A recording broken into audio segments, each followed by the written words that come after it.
the laughter came first, not the quiet, uncomfortable kind that people swallow when they know they've gone too far. This was open, confident. The kind of laughter that comes from a man who has never once been told he was wrong. Director Vincent Croft leaned back in his chair at the head of the boardroom table and laughed at Serene Okonkwo, like she was the punchline of a joke he'd been waiting 23 years to finally tell. "You're what, 26? 27? He gestured vaguely in her direction, not even looking at her fully. "And you think you're here to present to this board?" The 8 other people in that room laughed with him. Not all of them, and not all the way. But enough. A chuckle here, a smirk there. Someone covering their mouth with a coffee cup. Serene didn't flinch. She stood at the edge of the boardroom table, on the 41st floor of Caldwell Meridian Group's Toronto headquarters, with the CN Tower visible in the gray morning light behind her, and she did not move a single muscle in her face. She had expected this. 3 hours earlier, Serene had taken the 712 Express from Scarborough, standing the whole way because the seats were full. She was wearing the navy blazer her mother had pressed the night before. Her mother, Patricia, who had ironed that blazer at 11:30 at night, without being asked, without saying anything, just standing there at the ironing board in her house dress, while Serene went over her notes at the kitchen table. They hadn't talked much. They didn't need to. Serene Okonkwo was 28 years old. She had a master's degree in financial systems from the University of Waterloo. She had spent the last 4 years building a risk modeling framework, so precise, so ahead of anything Caldwell Meridian had in-house, that the company's own chief technology officer had quietly licensed it under a third-party vendor agreement 18 months ago, without ever meeting the person behind. But no one in that boardroom knew that yet. What they knew was that she had walked in from the elevator wearing a visitor's badge, carrying a slim portfolio case and a travel mug of coffee from the Tim Hortons downstairs, and that she looked, to Director Vincent Croft's eye, like someone who had gotten off on the wrong floor. "Who let you up here?" he'd asked, before she even reached the table. "I was invited," Serene said. Her voice was even. "Invited." Croft repeated the word like it tasted strange. "By who?" "By the chairman's office. That should have been enough." It wasn't. Croft looked at the woman to his left, a senior manager named Rhonda Ellsworth, who had worked under him for 11 years and who had learned, somewhere along the way, to find his cruelty funny. Rhonda smiled. The man across from her, a VP of operations named Bradley Tusk, set down his pen and folded his hands, watching. "The chairman's office sends invitations through proper channels," Croft said, straightening up. "Through me. And I don't recall authorizing a—" He paused, looked her over once more. "A student to sit in on a board-level risk review." "I'm not a student," Serene said. "Then what are you?" She didn't answer immediately. She pulled out the chair at the far end of the table, the one no one had sat in because it was too far from the coffee station and the windows, and she set her portfolio case down on the surface with a quiet, deliberate click. "I was asked to present," she said simply. "If you'd like to call up to confirm, the extension is 4401. Croft's jaw tightened. He didn't call. Men like Croft never called to verify things. Calling meant admitting there was something he didn't already know, and that was not a thing Vincent Croft did in front of an audience. Instead, he laughed again. That same open, confident laugh. "Go ahead then," he said, leaning back, crossing his arms. "Let's see what you've got." He said it the way you'd say it to a child who insisted on showing you a drawing. Humor the kid. Let her flounder. Get it over with. Serene opened her portfolio case. Inside was a single black USB drive and a slim stack of bound documents. 12 copies, one for each person in the room, plus 2 extras. She had counted ahead of time. She always counted ahead of time. She plugged the drive into the port at the base of the presentation screen and waited for the display to connect. Croft was already talking to Bradley Tusk in a low voice. Rhonda Ellsworth had picked up her phone. Someone near the window was scrolling. None of them were looking at her. That was fine. They would be soon enough. The first slide came up on the screen. It was not a title slide. It was a graph, dense, precise, color-coded in a way that took a moment to parse. But once you parsed it, the room got very quiet, very quickly. It showed Caldwell Meridian's internal risk exposure over the previous 6 quarters, broken down by asset class, projected forward 18 months under 3 different market scenarios. The projections weren't estimates. They were modeled outcomes, built on a proprietary dataset that Caldwell Meridian's own analytics team had been using since the previous fiscal year. A dataset that had come, via that third-party vendor license, from a company called Vertex Risk Solutions. Vertex Risk Solutions was registered in Ontario. Its sole director was listed as Serene Okonkwo. Serene let the room sit with the graph for exactly 12 seconds. She had timed this at home, standing in her kitchen, watching the second hand on her mother's old wall clock. Then she said, "As of last quarter, Caldwell Meridian is carrying approximately $340 million in unhedged exposure in this sector." She pointed to the upper left quadrant of the graph, under scenario B, which models a 1.5-point rate adjustment. That becomes a $78 million liability within 2 reporting periods. Silence. Not the polite silence of people pretending to pay attention. The actual silence of people who have just heard something that makes their stomach drop. Bradley Tusk had stopped whispering. Rhonda Ellsworth had put her phone down. Croft was still leaning back in his chair, but the ease had gone out of his posture. Something had shifted. He was watching her now, really watching her, and the expression on his face was not laughter anymore. "Where did you pull that data?" he asked. His voice was careful now. "From your internal systems," Serene said. "With authorization." "From who?" "From the chairman's office," she said again. "Extension 44001. Croft's mouth opened, closed. She moved to the next slide. For the next 40 minutes, Serene Okonkwo walked that boardroom through the most thorough risk assessment Caldwell Meridian had seen in a decade. She had been building it for 8 months. She knew every number in it the way some people know the words to songs. Not because she had memorized them, but because she had lived with them long enough that they had become part of her.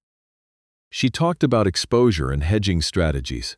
She talked about the 3 areas where the company's current model had critical blind spots.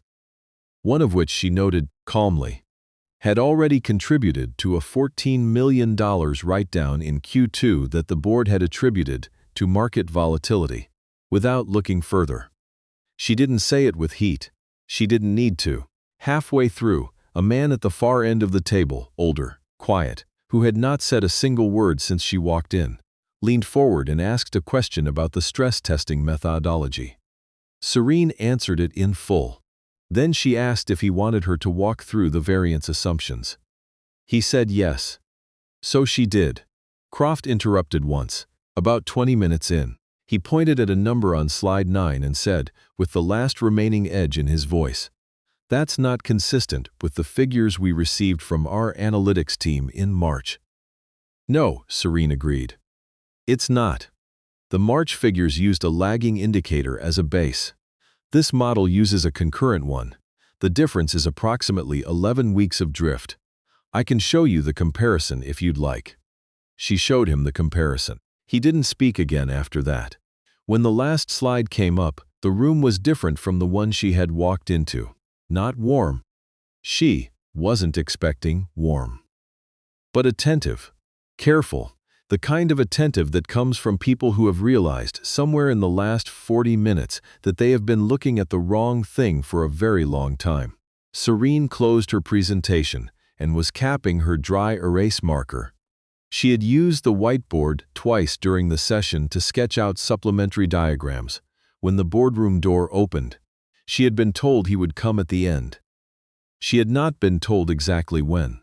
Chairman Bernard Atchison was 71 years old, and he walked into a room the way people walk into their own kitchens, without performance, without announcement, as if the space simply arranged itself around him. He had built Caldwell Meridian from a 2-person consulting office in Hamilton in 1987 into a $4.2 billion asset management firm, and he wore that history quietly, the way old things do. He nodded to the room. He looked at the screen, where Serene's final slide was still displayed. Then he looked at her. "You've met Miss Okonkwo, I take it," he said.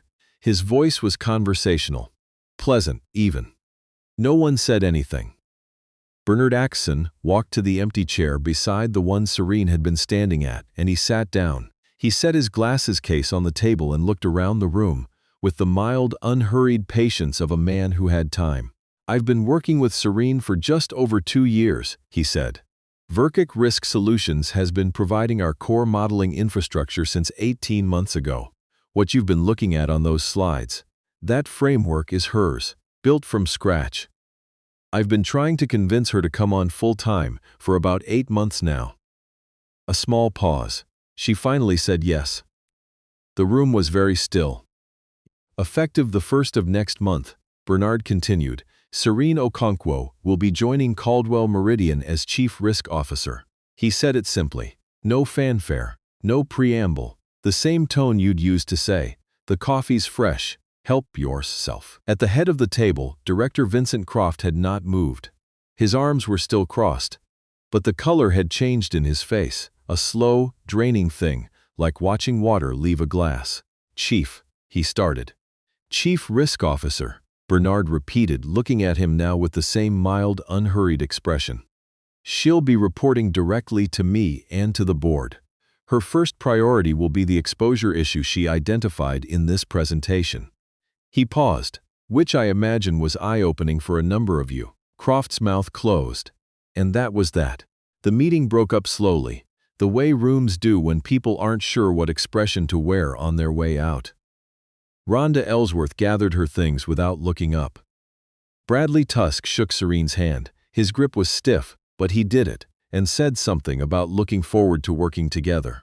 The older man who had asked about the stress testing methodology introduced himself on the way out as Gerald Winslow, head of institutional accounts, and said, with something close to genuine warmth, that her Q3 projections were going to make a lot of people rethink a lot of things.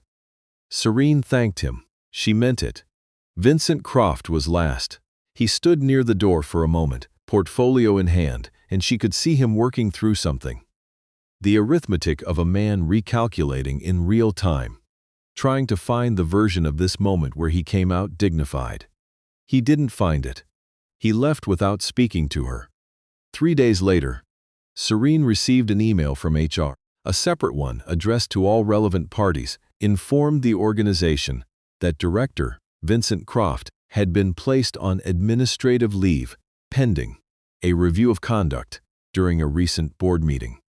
She read the email to standing in the kitchen of the apartment she shared with her mother in Scarborough, in the same spot where Patricia had ironed her blazer 3 nights before. Patricia was at the kitchen table with her tea, and when she saw Serene's face, she asked, "Good news?" Serene set her phone down on the counter. "Yeah, Mum," she said. "Good news." Patricia nodded, the way mothers do when they already knew. She went back to her tea. The thing about Vincent Croft was that he was not an unusual man. That was perhaps the most important thing, and the thing nobody wanted to say out loud in the days that followed. He was not a monster. He was not the exception. He was the kind of ordinary that had been allowed to go unchecked for so long that it had calcified into something immovable. 23 years at Caldwell Meridian. 11 performance reviews, all satisfactory or above. A reputation for being direct, which is the word people use when they mean something else entirely. He had dismissed 11 employees during his tenure, whose departures were later flagged in a governance review. 3 of them had filed complaints that had been quietly resolved. 2 had signed non-disclosure agreements. The review that Bernard Atchison had quietly initiated 6 months earlier, before Serene had walked into that boardroom, before any of it, had already found enough to act on. The laughter, it turned out, had not been what ended him. It had just been the last thing. On her first official day as Chief Risk Officer, Serene Okonkwo took the 712 Express from Scarborough again. There were seats this time, but she stood anyway, near the door, watching the city come into view as the train curved west through the morning. She thought about the boardroom. about the 12 seconds she had waited, watching the room go quiet as the graph loaded. About Croft's face when she had shown him the comparison. That specific moment where a man realizes the ground is not where he thought it was. She didn't feel triumphant. Exactly. That wasn't quite the right word. She felt clear. The way the air feels after a long rain, when everything is washed and still, and you can see further than you could before. At Union Station she changed to the subway, and at King she came up into the morning light and walked the 4 blocks to Caldwell Meridian's tower the same way. She had walked them 3 days earlier. Quickly, without looking up at the height of the building or the gleam of the glass. There was work to do. There was always work to do. She badged through the main entrance, her own badge now, permanent, with her name and new title printed on it, and pressed the button for the 41st floor. The elevator rose without ceremony. The city stayed where it was, patient and enormous, waiting for what came next.